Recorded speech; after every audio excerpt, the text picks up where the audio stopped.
Oi, gente! Esse vídeo de hoje é um vídeo muito especial porque é o vídeo de aniversário desse canal.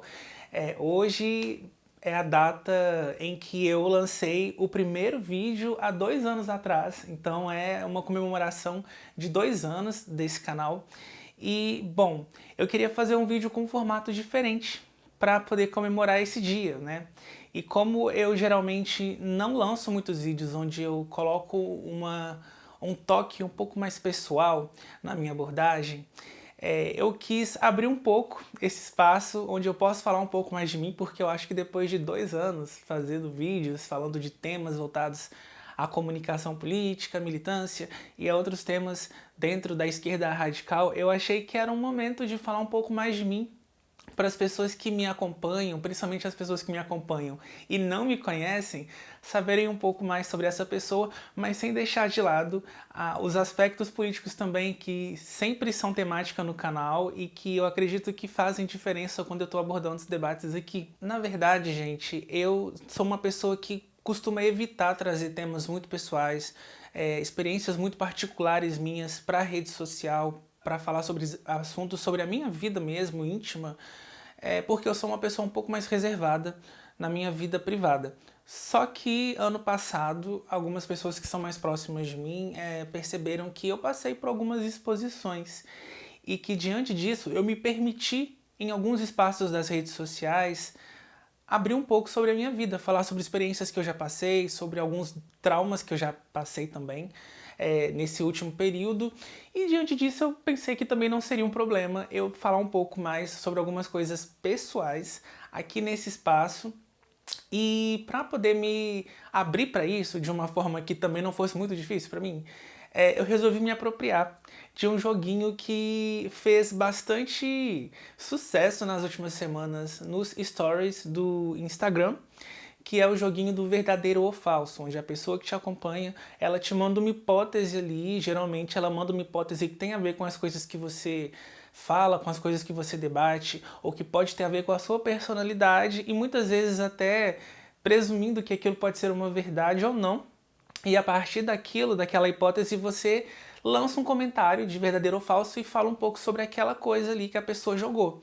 Então eu queria fazer isso, mas ao invés de fazer esse jogo para o Stories do Instagram, eu resolvi abrir a caixinha tanto do Instagram como também um post no Twitter para que as pessoas mandassem algumas hipóteses, entre aspas, e aí eu pudesse responder em vídeo aqui no canal. Então é isso, bora ver como é que vai acontecer isso aí.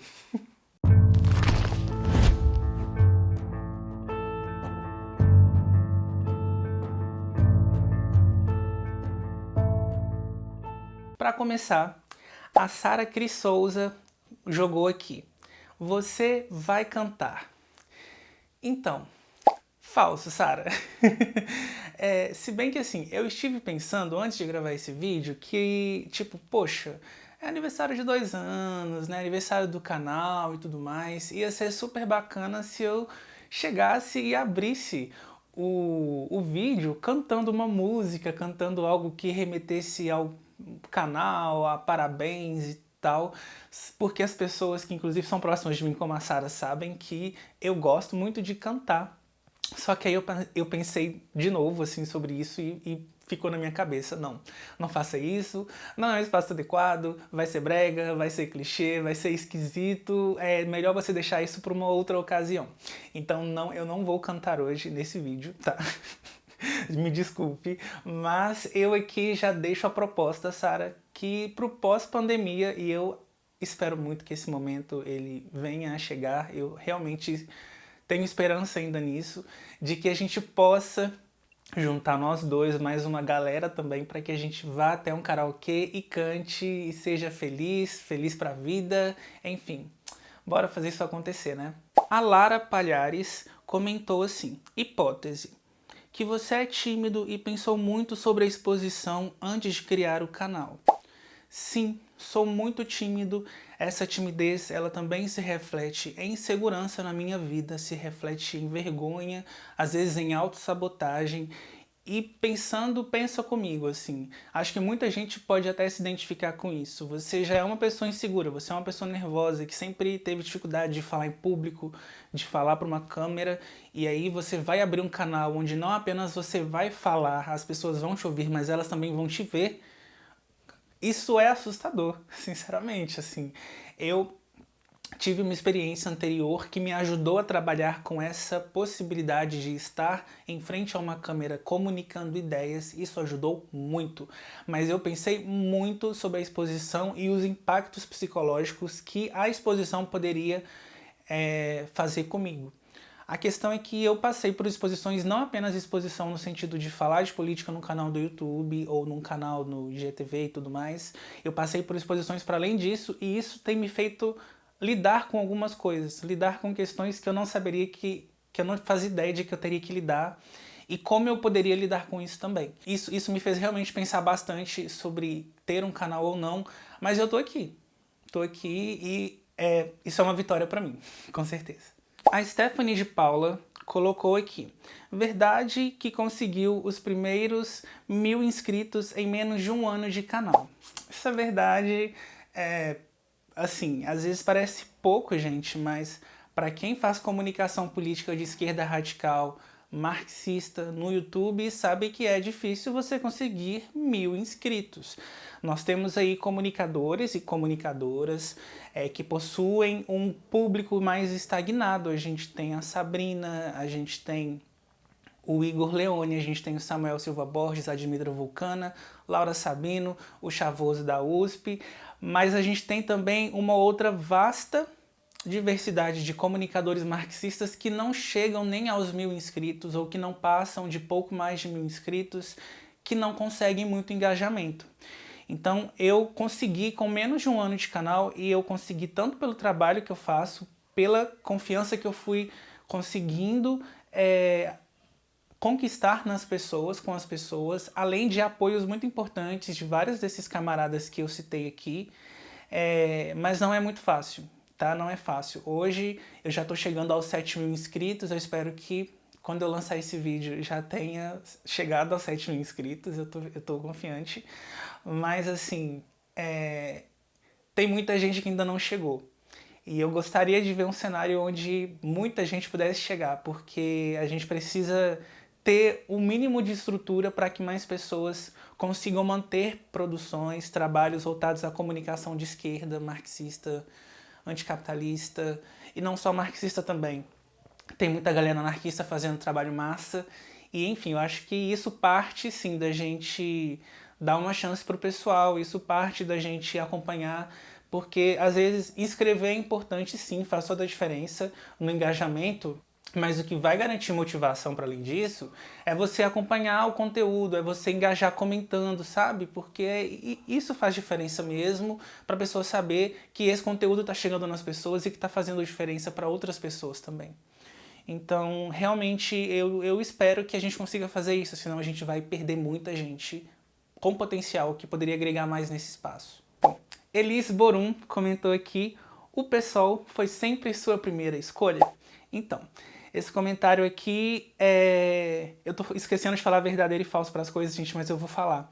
É verdadeiro, tá? Mas esse comentário aqui da Elisa é importante porque eu não sei se quem me acompanha aqui no canal, todo mundo sabe que eu sou filiado ao PSOL, sou filiado a um partido político, reivindico muito esse partido político porque eu acredito que parte fundamental da nossa abordagem política dentro do marxismo é através da construção partidária. Então, o PSOL ele sempre foi minha primeira opção como partido e eu venho dizer a vocês que sempre foi a única opção que eu tive, desde quando eu me entendo como militante político, porque eu, assim, não me via muito identificado na política antes de conhecer o PSOL através de propagandas na televisão, através de uma abordagem não demagógica sobre sexualidade, sobre lutas muito importantes, que são lutas que são muito caras para mim.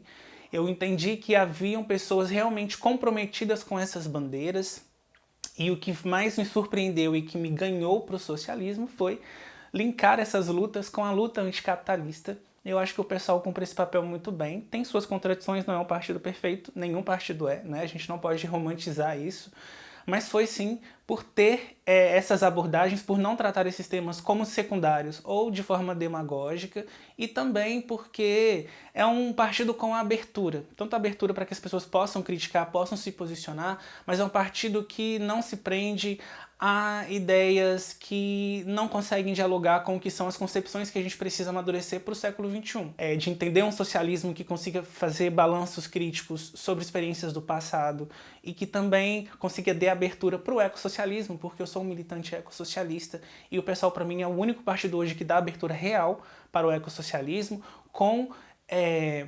organizações que integram uma internacional ecossocialista, que é a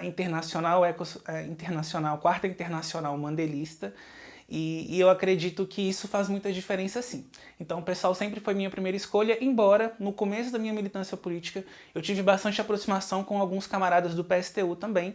Isso me balançou um pouco, mas não me fez mudar a minha trajetória não. Eu acabei seguindo para o PSOL mesmo. Eu perdi o arroba dessa pessoa, mas tá aqui comunista vagabundo no nome. Colocou assim: já se apaixonou por alguém que participava da militância contigo?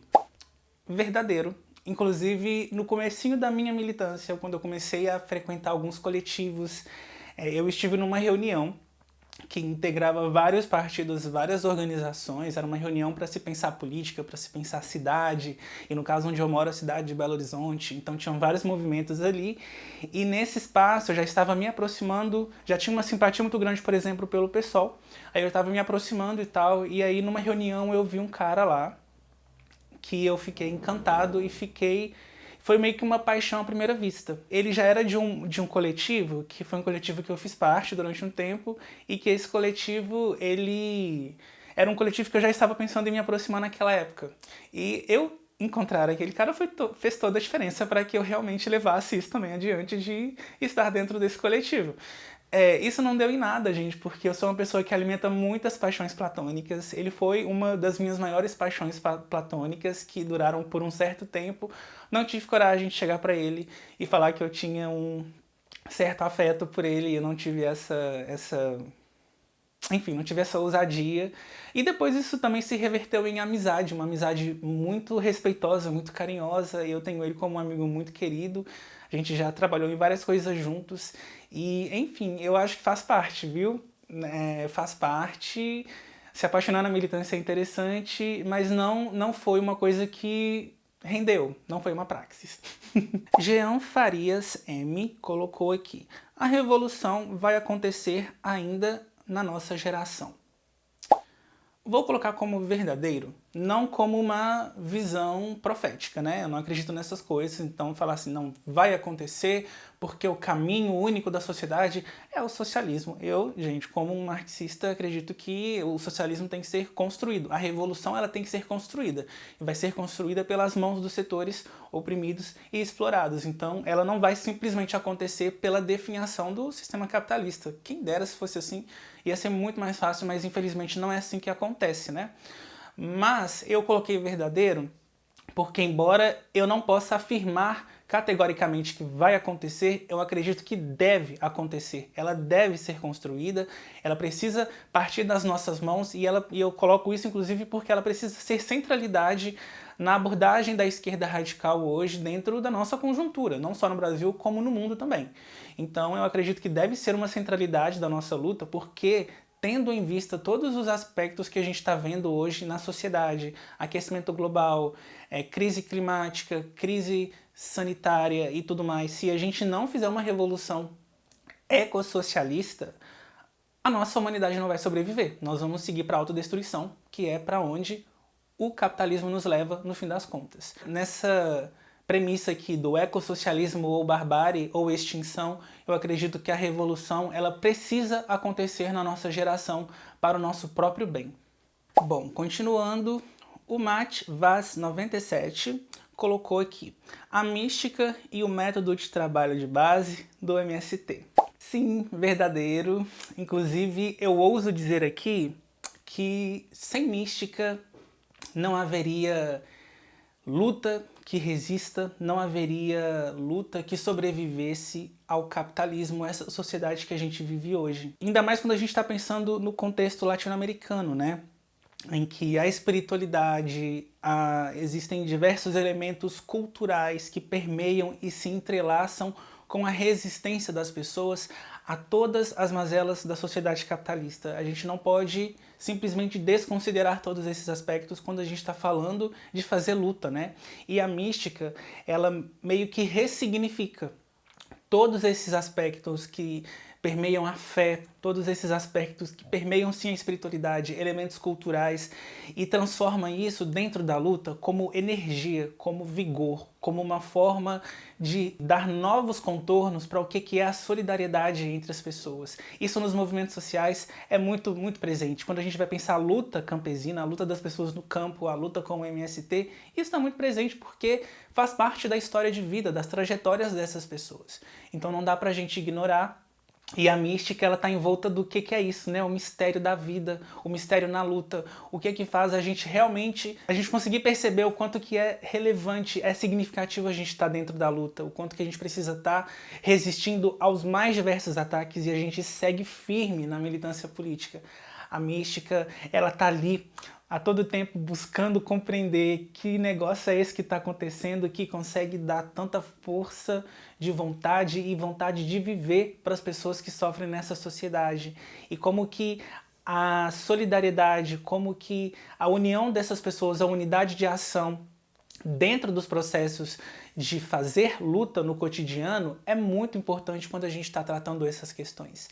Então a mística, ela não é só sobre uma questão da gente fazer apresentações, de fazer performance, não é necessariamente sobre isso, gente. A mística é sobre conduta de vida, é sobre os valores que a gente nutre para a gente não perder a nossa ternura na militância, para a militância não perder a beleza que ela tem. Então a mística é muito importante, sim. Não consigo ver uma militância que não contemple a mística, porque mística é contemplação da vida, é contemplação da existência. Que bom que existe mística, que bom que a gente vê movimentos tão importantes para a América Latina como o MST abraçando a mística. Viva a mística, eu sou muito feliz, sou apaixonado pela mística. É o que eu tenho para dizer. Então, verdadeiro, verdadeiríssimo, a gente tem que cada vez mais incorporar a mística na nossa militância e na nossa vida de uma maneira geral também. O professor influencer comentou aqui que você começou a tarefa de comunicador por perceber falhas da esquerda nisso. Sim, isso é bastante verdadeiro. Eu realmente considerei em estar voltando para o YouTube, porque é importante dizer, hoje eu estou comemorando 2 anos desse canal, mas eu comecei o trabalho de comunicação nas redes sociais em 2016, com outro projeto que era um projeto coletivo, que não era um projeto necessariamente voltado à comunicação política, dessa forma como eu faço aqui, como na Raiz, mas na época esse trabalho, que era o Opinião 10, inclusive esse canal ele ainda existe no sentido, porque assim, esse canal acabou, mas o canal ele existe no sentido de que eu mantive todos os registros dele disponíveis para quem pudesse acompanhar, porque ele para mim marca muito o que foi o pensamento das pessoas no momento em que vários processos sociais foram acontecendo nos últimos anos que passaram. O processo do Opinião 10, que foi um projeto coletivo da gente buscar entender o que era o pensamento das pessoas sobre os temas sociais, aí a gente selecionava 10 perguntas para que as pessoas dessem a opinião delas. Isso foi, inclusive, abrindo um espaço em maior proximidade para mim com setores da esquerda radical que começaram a trazer várias reflexões, várias provocações sobre vários temas que estavam latentes naquele momento. E isso, inclusive, foi muito importante para o meu processo de formação política. Então, foi um processo onde eu consegui construir também uma linhagem, sabe, uma trajetória ali, que foi me aproximando mais da militância, até o momento em que esse canal, o Opinião 10, ganhou sim um contorno de comunicação política, que se colocava como de esquerda, como um canal que buscava por emancipação. E depois que o canal ele acabou, depois de um tempo, né, refleti bastante sobre isso e tal, fui assistir em Mariana, aqui em Minas Gerais, uma palestra com a Sabrina Fernandes, que foi o dia em que a gente se conheceu pessoalmente. Foi um dia muito bacana. E, assim, tanto na palestra da Sabrina como na conversa que a gente teve depois, foi um momento que me acendeu muitas coisas sobre a necessidade de estar presente dentro desses espaços de comunicação, dentro das redes sociais, trazendo questões de reflexão que são muito importantes para as pessoas, para a sociedade em geral. e como que havia espaço para mim nisso. E aí essas palavras da Sabrina foram fundamentais para que eu criasse coragem e entendesse, olha, há espaço ali para mim também, eu vou seguir fazendo um canal onde eu vou colocar a minha cara, onde eu vou falar sobre as coisas, vou trazer opiniões bem fundamentadas, mas reflexões acerca de várias temáticas políticas também, e daí foi nascendo o Dialético, que depois passou a ser o Na Raiz também. Então, assim, passou por esse processo de entendimento que, olha, havia necessidade da gente criar um ambiente mais acolhedor, mais favorável para comunicadores de esquerda nas redes sociais, e as organizações de esquerda não estavam dando atenção suficiente para isso. Então, partia de nós também, que somos militantes, que estávamos presentes na comunicação, que estávamos presentes nos trabalhos de base, em vários projetos, estarem ocupando esse espaço também, trazendo as pautas que a gente já debate nos nossos círculos e trazendo isso para dialogar com as pessoas que estão ali acompanhando o conteúdo por essas plataformas. Então, por exemplo, eu lembro que na época que eu cheguei, como o próprio Opinião 10, eu não tinha referências da esquerda radical no YouTube.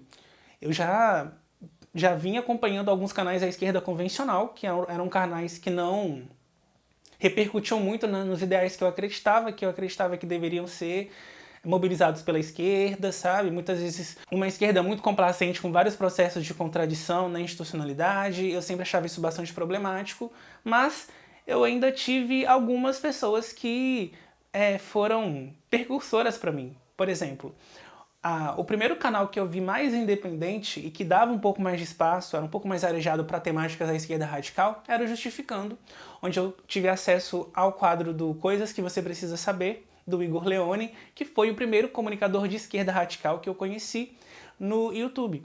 E através dele, eu conheci o canal da Sabrina, que na época se chamava A Esquerda.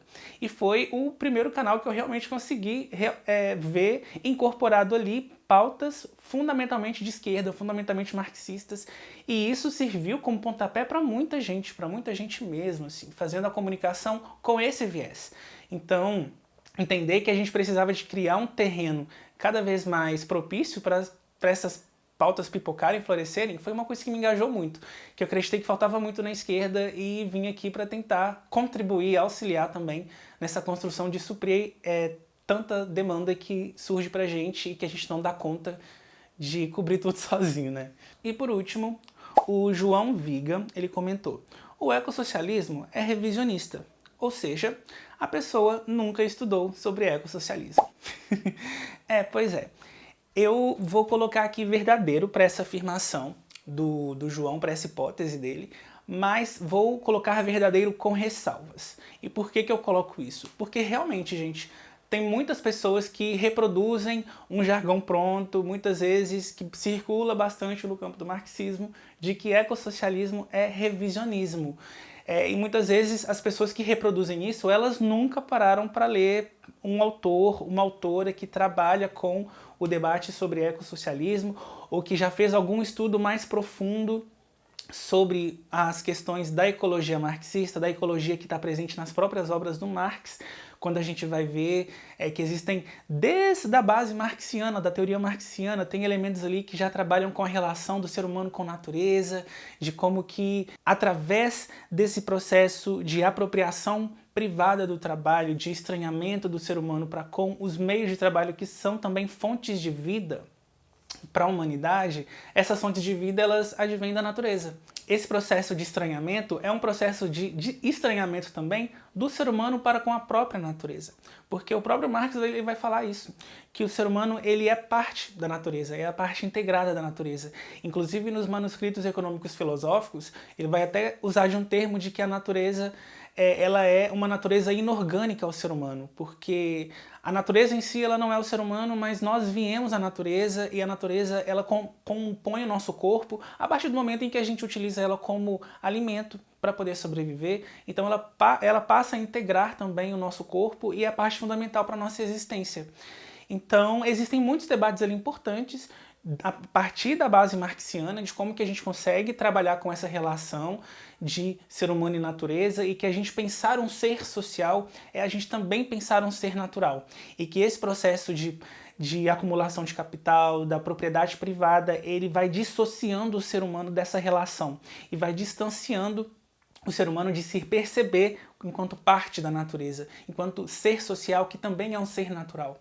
Esse debate, gente, não é coisa que veio do século XX para cá, é coisa que estava em Marx, tá? Que veio do próprio Marx e que vários autores vão fazendo essa leitura, vão aprofundando esses debates e que vão trazer, que a gente pensar, por exemplo, uma harmonização do ser humano com a natureza, que consiga perceber essa relação, é a gente não deixar de lado a nossa perspectiva no século XXI do que são os limites planetários, do que é a crise de civilização que a gente está vivendo nesse momento, do que é a crise climática, a mudança climática, o aquecimento global, os refugiados climáticos também, né? Qual é a população que mais sofre com os impactos ambientais, né? Quais são os territórios que mais sofrem com isso. Então, são debates que estão bastante latentes dentro do ecossocialismo, da ecologia marxista. Muita gente não para entender esses debates e levar isso a sério. Acha que ecossocialismo é simplesmente uma abordagem de ambientalismo na esquerda que esvazia totalmente as abordagens, as leituras de materiais da sociedade capitalista, tradicionais do marxismo, e não necessariamente isso. O ecossocialismo não está aí esvaziando a luta de classes, o ecossocialismo não está aí para poder passar uma ideia de marxismo pacifista, isso não é verdade, isso não está presente em nenhuma das nossas abordagens, da nossa praxis cotidiana. O ecossocialismo, inclusive, está aí para poder dizer que colocar a ecologia no centro da nossa atuação é a gente perceber que todo esse processo de aquecimento global, de mudança climática, de colapso ecológico é consequência direta do modo de produção capitalista, que é sistemático. Então a gente precisa combater esse sistema para poder lidar com essas questões. Mas não adianta a gente simplesmente achar que isso por si só vai ser o suficiente para lidar com outras contradições que se deram presentes. Então também não adianta a gente acreditar que fazer uma abordagem séria e responsável sobre ecologia dentro do marxismo é a gente ignorar, é a gente fingir que não existe, é a gente querer passar uma borracha no que foi processos que se desencadearam de produtivismo, de desenvolvimentismo, de centralismo burocrático e autoritário que foram perpetrados pelo stalinismo em experiências passadas. A gente não pode negar essa influência e achar que tratar desse debate com criticidade, fazendo um balanço crítico sobre esse processo, é revisionismo, é a gente reproduzir anticomunismo, porque isso meramente é a gente fazer uma análise crítica material da história. Então, a gente não pode acreditar que ser comunista ou ser marxista é tratar os nossos erros e as nossas contradições como coisas justificáveis, como coisas que a gente não pode assumir e dar conta de buscar reparação.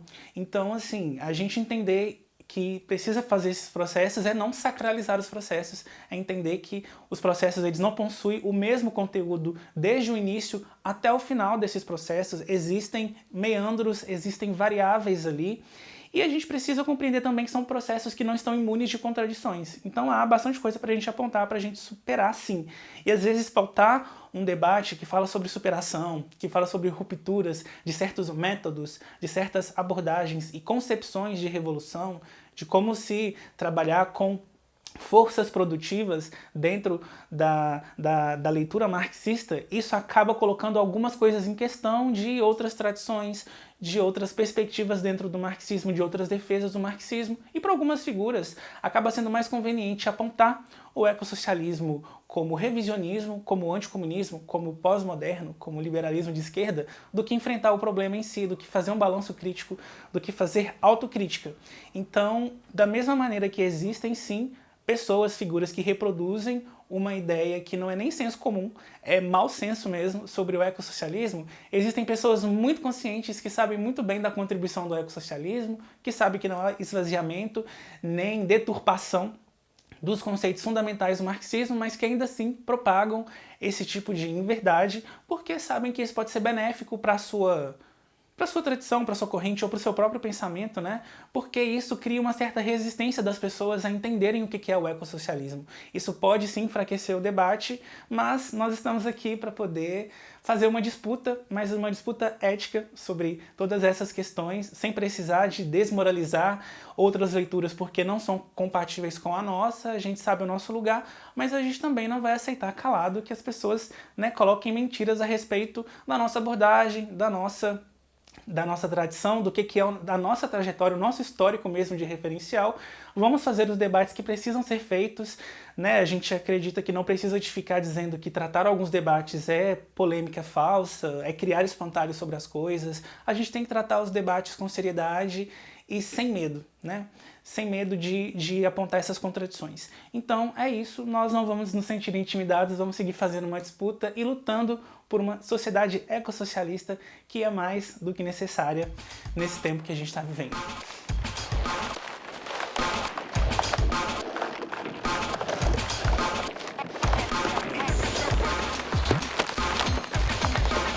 Então é isso, pessoal. Eu quero muito agradecer a todo mundo que tem acompanhado o canal até aqui, que acompanhou desde o Dialético, que acompanha desde o Na Raiz, que acompanhou mais recentemente, que é mais antigo aqui no canal, que realmente traz confiança e credibilidade para tudo isso que eu faço, que contribui com o Na Raiz através do Apoia-se, porque, tipo, mudou muito a minha perspectiva de produção, de produzir conteúdo, de construir e fazer dessa comunicação política um projeto mesmo, com diversas nuances, a partir do momento em que eu pude ter apoio financeiro, sabe, de pessoas que realmente acreditam nesse tipo de trabalho. Isso realmente mudou muita coisa.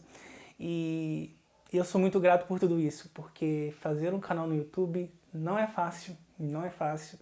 Eu já pensei em diversas vezes em desistir mesmo, de falar, não vale o estresse, não vale tanto trabalho e, enfim, às vezes a falta de engajamento que a gente tem. Mas eu tenho muito amor por isso aqui, né? Eu falo que eu sou um amador genuíno, porque tudo isso aqui que eu faço não é só por uma questão de retorno.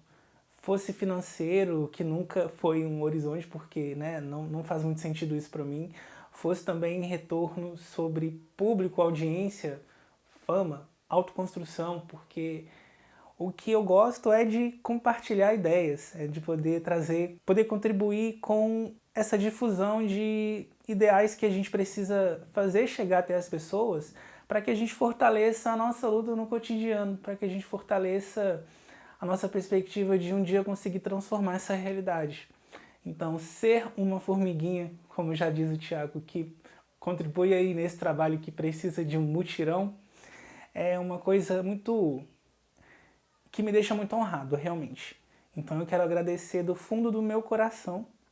Espero que vocês continuem acompanhando. Espero que o canal consiga seguir com esse crescimento orgânico. Hoje ele tem várias frentes para poder compartilhar conteúdo, seja no YouTube, seja no Instagram, seja no Facebook também. Pode ser através da plataforma que você preferir acompanhar. O canal tá lá para poder estar disponibilizando esse material também e essa partilha. Então é isso.